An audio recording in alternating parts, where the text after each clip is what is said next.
Здравствуйте все! Добро пожаловать на канал Магия Песка. Мои дорогие зрители, с вами, как всегда, ваша Ольга.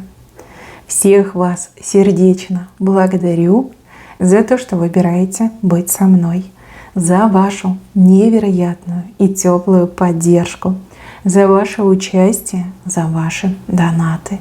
Земной вам поклон! Сегодня у нас будет отсыпочка на мужчину, и мы с вами узнаем, что происходит в его доме, в его мыслях и в его сердце. И если тема вам интересна, пожалуйста, загадайте на мужчину, представьте его, назовите по имени и задайте ему свои вопросы. Так и спросите: мой милый, дорогой, что происходит у тебя в доме, в твоих мыслях и в твоем сердце. Давайте посмотрим. Я прошу высшие силы дать мне возможность ответить на все ваши вопросы и послать для вас только самую важную, нужную и полезную информацию.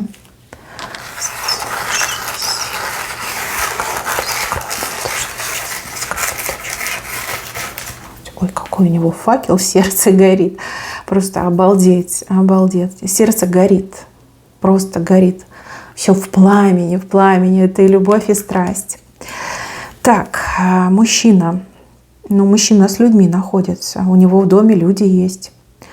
То ли он женат, да, и это его семья, то ли он живет с родителями, то ли он с кем-то живет. Допустим, там вместе с кем-то комнату снимает, да, а может вообще в общежитии живет, да. Разные ведь ситуации бывают. Может, в гости к нему родственники приехали. Но вот сейчас показывают, что в доме, как Содом и Гоморра, просто ужас, страх и ужас. Там кто-то заболел, какие-то проблемы, с деньгами что-то не так. Вот мне идет, что кто-то болеет, либо заболел. А может быть, человек симулирует болезнь и пытается задержаться рядом с этим мужчиной, в его доме задержаться, либо больше с него денег содрать. Да? Вот мне идет, что у мужчины, извините, попа в мыле, потому что в доме хаос происходит, бардак и хаос. И он ничего не может с этим сделать, придумать. Конечно, ему это все не нравится, это ему мешает, отвлекает от вот этого факела, да, в сердце, мысли о вас, планы на вас. Вот. Дома беспорядок у него. Прям ужасная обстановка.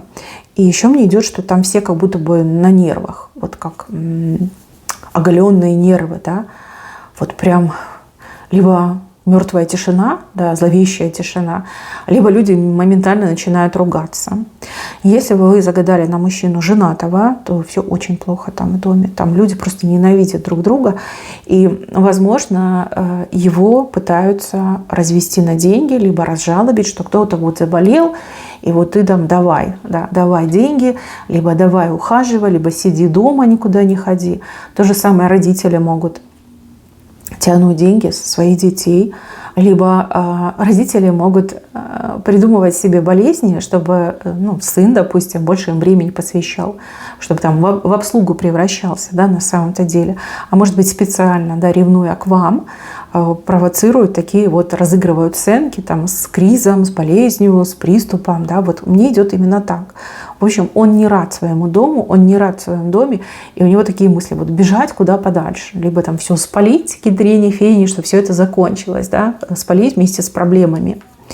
Прям, я не знаю, как он это выдерживает, как он выживает. Вот смотрите, огромный молот такой острый, ему прям в голову бьет. Тун-тун-тун. Очень ему плохо. Что его спасает? Мысли о вас. И мысли о том, что это не может длиться вечно, и что да, надо на что-то решаться, и время пришло. Вот почему я говорю, что мужчина может быть несвободным, да? Потому что у него тут часы, у него тут мост, как переход и выход, да?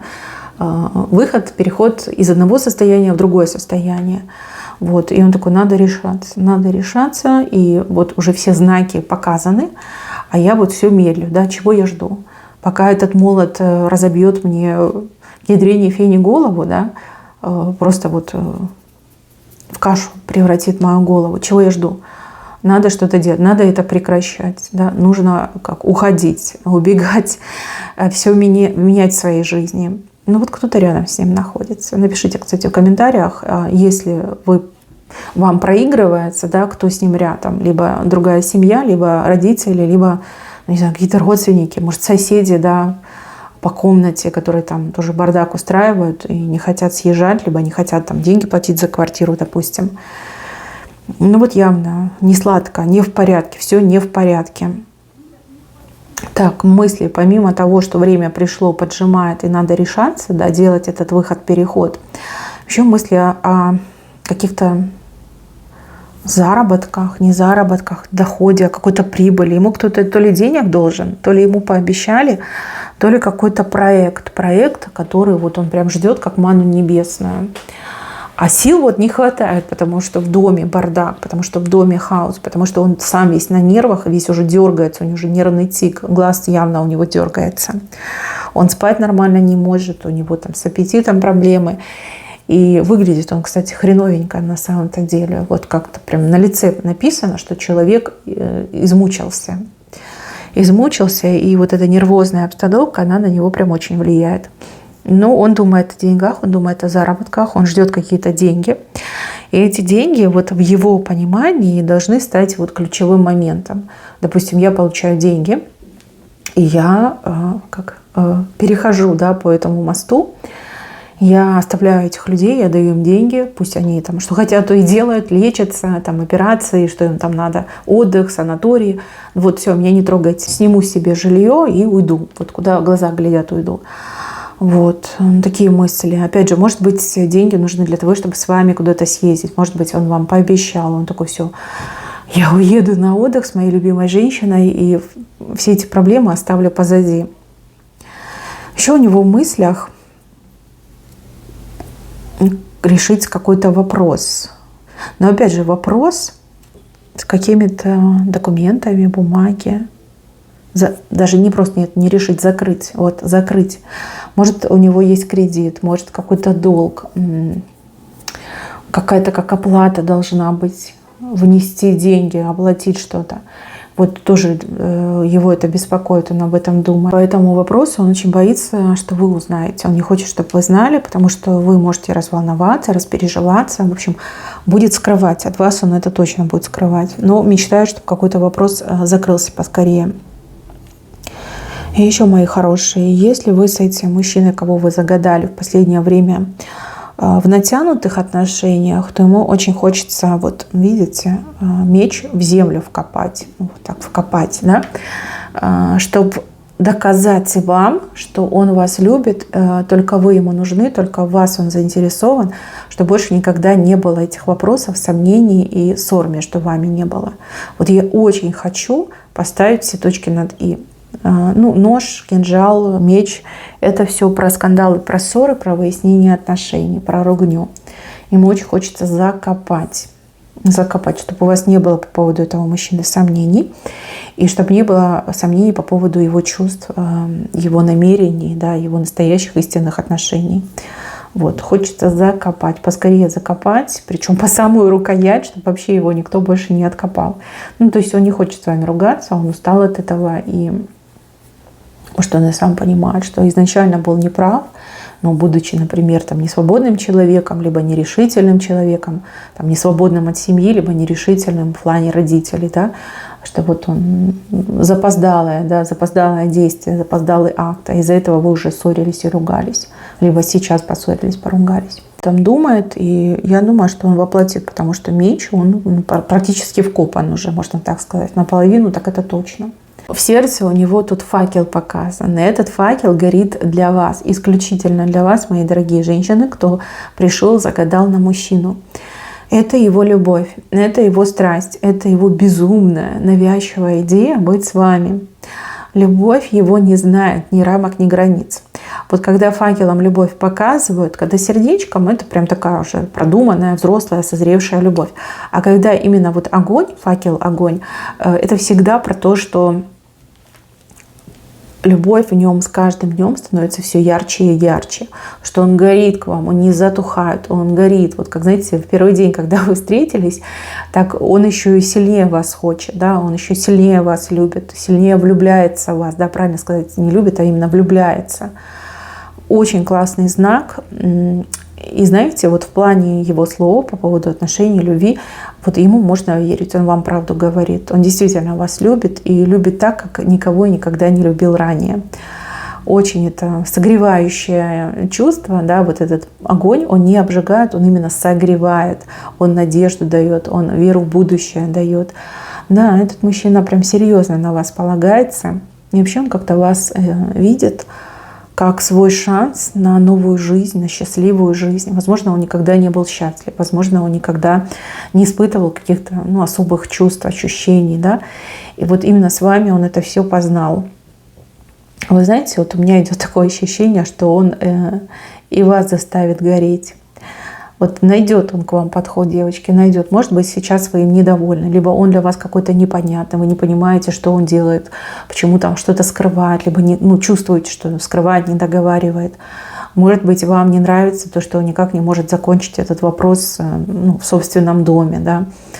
То есть он вам говорит, что он вас любит, но при этом он там с другой женщиной, и вы такая, ничего себе, как это у тебя работает, как я должна верить в твою любовь? Да, либо там родители бунтуют против вас, там страйки устраивают, шантажируют его по поводу вас. И вы такая, все понятно, да, вот она твоя любовь. Но вы будете тоже к нему гореть. Вот я вижу, что пламя передастся. Вот найдет он подход, найдет он ключик, докажет, да, он вам докажет, что вас любит и ради вас на все готов. И гореть вы будете вместе. Будете очень влюблены и счастливы вместе с ним. Сейчас у вас паучки повыходили. Паучки — это сомнения, это переживания, это страхи. Страхи, и еще мне кажется, что вам кто-то прям поджуживает под руку, что этот мужчина не такой, плохой, зачем ты с ним связалась, ничего у тебя с ним не получится. Да? Может быть, это какая-то подружка, может, родственница. А может быть, вы сами себя отговариваете, да, от этого мужчины. То есть борьба с самой в себе. Одна половинка вас его любит, к нему тянется, а другая половинка такая, да не, он не тот, да, он играет мной, да, вот какие-то такие мысли. Но паучков много. Паучки мелкие. Вот радует, что они мелкие. То есть вы с ними справитесь. И еще здесь показано, что вам его не хватает. Вот не хватает как мужчины, не хватает времени с ним, не хватает от него внимания. То есть, скорее всего, да, из-за вот этой всей адской обстановки в доме, из-за того, что у него тут какие-то действительно, материальные, может быть, затруднения, проблемы, либо неурядица в материальном. Он очень занят, его нет, он постоянно где-то, вы общаетесь там украдкой, либо только лишь по телефону, там, переписка, смски, мессенджеры. Вам его не хватает, вы чувствуете себя вот одинокой. Вам нужно больше, да, от этого мужчины. Больше внимания, больше чувств, больше эмоций, близости больше вам надо. Вы прям чувствуете, что он, как позабыл о вас, да, не уделяет вам достаточного внимания. Но здесь показано, что скоро все исправится, все поменяется. Тут ветер, он, смотрите, какой сильный дует. И, видите, Божье око показали. Здесь высшие силы мужчине помогут. И мужчине, и вам тоже помогут. Вы же вместе. Вы же вместе, видите, вот он ваш перекресточек, две разные дороги в одну соединяются. Так что все еще будет, да. Девушки, я понимаю, что время непростое, и все совершенно непонятно, мутно происходит, но вам нужно набраться терпения, еще чуть-чуть подождать. Вот он, ветер перемен, и он уже поддувает, он усиливается день ото дня. Поверьте, этот ветер сыграет вам на руку, и мужчине, конечно, поможет. Да, то, что он задумал, пусть не все, но на 90% точно исполнится. То есть он воплотит задуманное. И вот это его главное желание закопать этот меч между вами, он его закопает. Даже не по ручку, он даже его полностью закопает. Вот поверьте, такое время придет. Вот Божье око говорит о том, что высшие силы одобряют и хотят, чтобы вы были вместе. Видят вас вот прям хорошей, идеальной парой. Именно это показали. Дорожки у вас сходятся, и это тоже добрый знак. Мои милые, на этом у меня все. Берегите себя. Всем спасибо за внимание. Всем пока-пока.